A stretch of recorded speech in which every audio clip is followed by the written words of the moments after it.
Quando o assunto trata dos milagres de Jesus, alguns deles passam praticamente despercebidos. Um destes milagres negligenciados envolve o pagamento de um determinado imposto. Você sabia que Jesus realizou um milagre para obter dinheiro para pagar um determinado imposto que existia lá em sua época? Seja bem-vindo à nossa série Os Milagres de Jesus. Fique conosco!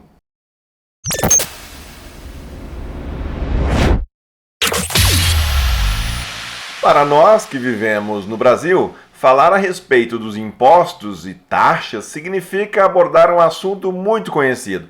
O Brasil, afinal de contas, figura na lista dos maiores cobradores de impostos, cujos governantes não conseguem reverter eles em benefícios para a população em geral.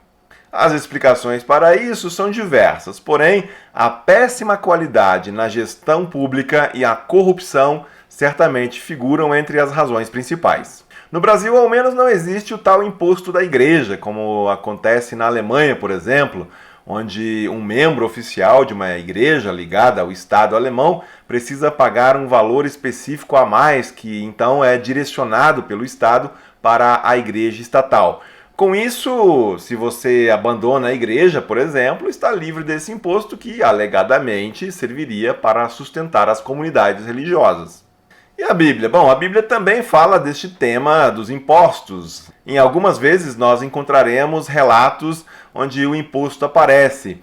Um texto onde nós encontramos o imposto envolve também um milagre de Jesus. Vamos dar uma olhada nesse texto em Mateus, capítulo 17, os versos 24 a 27. Quando Jesus e seus discípulos chegaram a Cafarnaum, os coletores do imposto de 2 dracmas vieram a Pedro e perguntaram: "O mestre de vocês não paga o imposto do templo?" "Sim, paga", respondeu ele. Quando Pedro entrou na casa, Jesus foi o primeiro a falar, perguntando-lhe: "O que você acha, Simão? De quem os reis da terra cobram tributos e impostos? De seus próprios filhos ou dos outros?" "Dos outros?", respondeu Pedro. Disse-lhe Jesus: "Então os filhos estão isentos. Mas para não escandalizá-los, vá ao mar e jogue o anzol. Tire o primeiro peixe que você pegar, abra-lhe a boca e você encontrará uma moeda de 4 dracmas. Pegue-a e entregue-a a eles para pagar o meu imposto e o seu." Como curiosidade, ou talvez não, fato é que este episódio é registrado apenas por Mateus. E por que é curioso? Bom, como nós sabemos, Mateus ele é aquele discípulo neste grupo dos 12 que foi chamado por Jesus enquanto estava em seu posto numa coletoria de impostos. Importante destacar que Mateus, apesar de ser judeu, ele estava a serviço do Império Romano, ou seja, os impostos que ele cobrava destinavam-se ao Império. Isso fazia dele um publicano e isso comprometia bastante a sua reputação. Os publicanos eram vistos pelos judeus como verdadeiros traidores, afinal, estavam a serviço da opressão de um império estrangeiro. Colaborava ainda para a má fama dos publicanos o fato deles serem famosos por extorquirem dinheiro a mais do povo, agindo desonestamente e às vezes até com violência. Os evangelhos revelam que os publicanos costumavam ser considerados com as prostitutas como os piores dos pecadores. Jesus, no entanto, chama Mateus, um representante dos publicanos, para segui-lo e fez dele um dos 12 apóstolos. Não é de admirar, portanto, a acusação costumeira que Jesus recebia dos fariseus, dizendo que Jesus era alguém que se juntava aos pecadores e publicanos. O caso do imposto que aparece aqui no capítulo 17 de Mateus, no entanto, é um pouco diferente, pois o imposto de que Pedro e Jesus eles são cobrados não se trata deste imposto cobrado pelo Império Romano. Que imposto era este então? Vejam que o cobrador se refere a ele como o imposto do templo.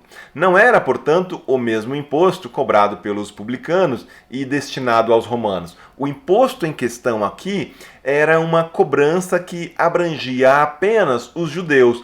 Todo homem judeu, depois de completar 20 anos de idade, deveria todos os anos pagar o tal imposto do templo. Por que imposto do templo? Porque ele era recolhido para a manutenção do Templo de Jerusalém e tudo o que envolvia ali os seus programas. Provavelmente trata-se de um imposto que foi instituído conforme a passagem que nós encontramos no livro de Êxodo 30, 11 a 16. Conforme o texto que nós lemos em Mateus, Jesus ele é cobrado deste imposto pouco depois de retornar para Cafarnaum. A essa altura, já fazia aí cerca de uns 6 meses que o tal imposto deveria ter sido pago.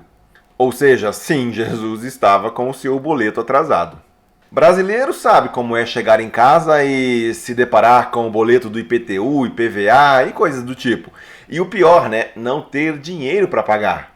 Brincadeiras à parte, o texto mostra também, conforme fica claro na resposta de Pedro, que sim, que Jesus ele costumava pagar o tal imposto. O problema é que a cobrança costumava ser feita ali pelo mês de março, e eles agora já estavam no mês de setembro. Diante dessa situação, Jesus se dirige a Pedro com uma questão intrigante. O que você acha, Simão? De quem os reis da terra cobram tributos e impostos? De seus próprios filhos ou dos outros? O que Jesus estava tentando dizer aqui? O normal é que, onde existem reinados e a cobrança de impostos, a família real, os filhos do rei, por exemplo, eles estão isentos do pagamento. Se o templo é de Deus e Jesus é o Filho de Deus, então ele, como o filho do rei, não deveria ser cobrado. É isso que Jesus está dizendo. Não importa muito o contexto, se antigamente, se ao longo da história, se hoje, uma coisa é fato. E o fato é que não importa se o imposto é da igreja, do templo ou do Estado, ele nunca é bem recebido. No caso dos antigos povos do Oriente, o imposto era visto como uma forma de jugo, uma maneira de subjugar. Por isso, a história contém relatos de revoltas populares contra tais cobranças. E, ao que parece também, a legalidade de se pagar os impostos era discutida com alguma regularidade também nos dias de Jesus. Mateus ele também registra uma pergunta que fora endereçada a Jesus sobre essa questão. Qual é a tua opinião? Perguntaram. É certo pagar impostos a César ou não? E é dessa questão aqui que surge aquela famosa resposta de Jesus, onde ele diz: deem a César o que é de César e a Deus o que é de Deus. O apóstolo Paulo também aborda a questão dos impostos em Romanos 13. Mas vamos voltar ao específico deste tal imposto do templo. Os impérios costumam cobrar impostos em cima dos estrangeiros sobre os quais governam. No caso aqui, o Império Romano cobrava dos judeus que estavam sob o seu domínio. Por causa disso, muitos judeus viam o tal imposto do templo como injusto, pois os igualava a estrangeiros frente ao seu próprio povo, ao povo de Israel. Ou seja, eu sou israelita e sou cobrado pela religião de Israel que pague agora imposto ao templo? Nós pagarmos impostos porque somos obrigados ao império que nos subjuga? Ok, mas ao templo, sendo cobrados por nosso próprio povo, como se nós fôssemos estrangeiros para Deus? Ou seja, o rei não cobra os seus. Por que estamos sendo cobrados? Será que não estamos sendo contados e considerados assim estrangeiros? Jesus, porém, embora soubesse que não precisava pagar o tal imposto, decidiu que o pagaria. E como realmente não tinha dinheiro, mesmo que aquele valor pudesse representar uma quantia pequena para muitos, pede que Pedro dê uma conferida no porquinho, ou no caso aqui, no peixinho. Jesus aqui apresenta um motivo, uma razão para pagar, mesmo que ele não se sentisse obrigado a isso. Disse-lhe Jesus: então os filhos estão isentos, mas, para não escandalizá-los, vá ao mar e jogue o anzol, tire o primeiro peixe que você pegar, abra-lhe a boca e você encontrará uma moeda de 4 dracmas. Pegue-a, entregue a eles para pagar o meu imposto e o seu. Então, nós não precisamos pagar, mas não vamos criar caso por causa disso. Pague o meu e o teu.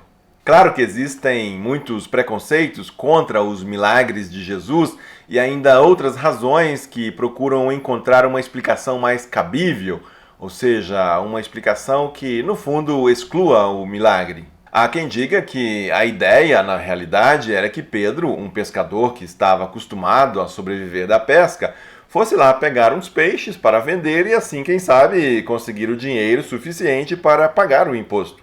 Outros diriam que Jesus ele estava apenas brincando com as famosas histórias de pescador, que costumavam incluir relatos de peixes que eram encontrados com moeda na sua boca. Jesus deve ter pagado impostos outras vezes, porque exatamente este episódio seria digno de registro da parte de Mateus. Não seria exatamente porque ocorrera algo extraordinário aqui? Pescar para obter lucro com a venda dos peixes certamente significaria ir pescar e procurar uma quantidade maior de peixes num trabalho que envolveria uma pescaria utilizando-se de redes. Aqui o texto, curiosamente, fala de uma pesca com um anzol, coisa que não se repete no Novo Testamento. E também fala que é um peixe, um único peixe. Enfim, o milagre aconteceu e Pedro trouxe o valor correspondente para quitar o débito de ambos. Jesus, sendo o Rei dos Reis, o Senhor dos Senhores, um rei cujo reinado não era deste mundo que cobra impostos, ele opta por cumprir a sua obrigação enquanto cidadão momentâneo de um governo, de uma liderança, de uma religião momentâneos. Se Deus é rei sobre Israel, Jesus como filho estaria isento. Mas ele não queria causar nenhum problema com os cobradores e também não queria forçar ninguém a crer nele. Os líderes religiosos já vinham atormentando Jesus por causa de outras coisas, como mais de uma vez fica evidente no relato dos evangelhos. E temos aqui mais um dos milagres envolvendo a natureza, o poder e a soberania de Jesus sobre o mundo criado por Deus. O que chama a atenção é uma peculiaridade que não se repete nos outros milagres. Além de Pedro, a tal moeda obtida pelo milagre também beneficiaria parcialmente o próprio Jesus. Em nenhum outro milagre algo semelhante é visto. Os milagres sempre acontecem em benefício de outras pessoas. Ainda um outro aspecto interessante neste relato é a liberdade de ação de Jesus. Como filho do rei, livre que era, ele poderia agir da maneira como bem quisesse. E como ele age diante de tal cobrança? Ele faz uso de sua liberdade para submeter-se. Isso é muito diferente daquilo que muitos de nós hoje entendem por liberdade. A compreensão comum que muitos têm a respeito da liberdade é o de poder fazer o que bem entender, sem se importar com os outros. No caso de Jesus, ele usa da sua liberdade de modo a não causar escândalos desnecessários. Ele não precisaria pagar nenhum imposto, mas usaria a liberdade para pagar como a lei manda. Voluntariamente, Jesus se submete à lei do templo, no caso. É uma espécie de prenúncio de cumprimento de toda a lei que ele, Jesus, cumprirá no momento derradeiro ao se entregar para, de uma vez por todas, cumprir toda a lei. Ele dará a si mesmo, pagando com a própria vida toda a exigência da lei para pagar a dívida pelos pecados da humanidade. Não há maior liberdade do que essa. Jesus, assim, não reivindica seu direito legítimo de se isentar da cobrança, como vai além, dando de si para pagar uma dívida que é impagável para todos nós. A Jesus foi imposto a cruz. Esse é o preço de nossa salvação. Que Deus abençoe você e seja você uma bênção.